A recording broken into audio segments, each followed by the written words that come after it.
just last week, hindi ko alam na binabash ako ng malala kasi hindi ako nagsa-social media. Right after the concert, I just decided to rest because I was very, very tired. Physically, mentally, spiritually, I was very tired. So sabi ko, papahinga lang ako, nagpunta ako sa Singapore. Tapos hindi ko alam binabash ako.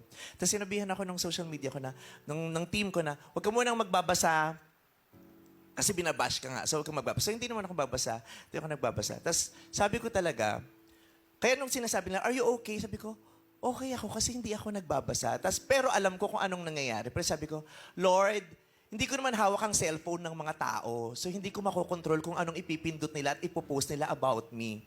Sabi ko, wala na akong pakialam sa kanila. Hindi ko sila makokontrol. Pero sabi ko, Lord, ikaw na bahala sa akin. You control me. So he controlled me.